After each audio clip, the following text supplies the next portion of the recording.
photo, we have right now the photographs.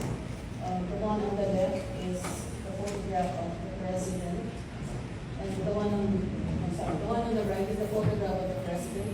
The one on the left is the photograph of the unidentified man.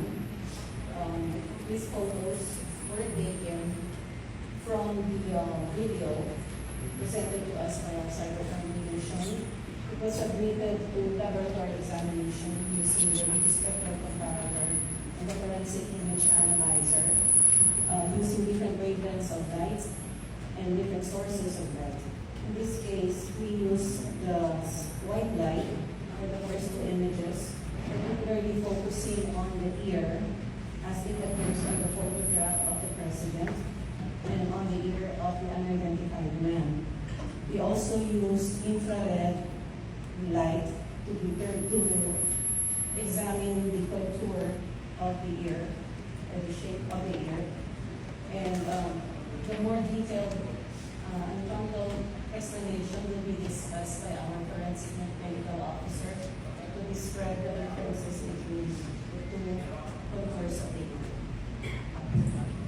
Good afternoon, everyone. Good afternoon to all of the here.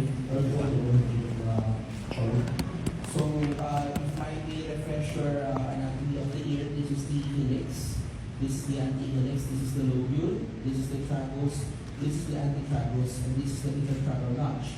So, as you can see, no, from the two photos that were presented as done spectral analysis from the video spectral analysis, you can see that this is the tragal notch here are embossed compared here, which is not that embossed. Also, the intertragal notch is larger here. This is narrower in this picture. Also, the antitragus here is more embossed as compared here, which is not embossed. So it means this picture is definitely not the same.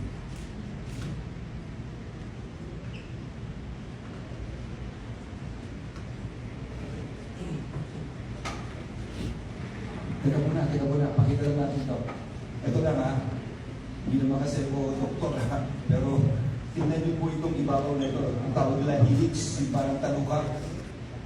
Tingnan niyo sa nagpapakluga pa, tingnan niyo, mas malapad, mas tubi, ha? Mas baksa. Tingnan niyo sa pangulo, manipis, mas bukas. Doc, can you explain to them na ito yung parang fingerprint, bawat isang tao may unique na ganyan? So this feature of the pinna of the ear is what we observe, no, for taken photograph images of the person that is being at the side. No? So we can see that this is unique to the president, this side, and it is unique to this man on this side.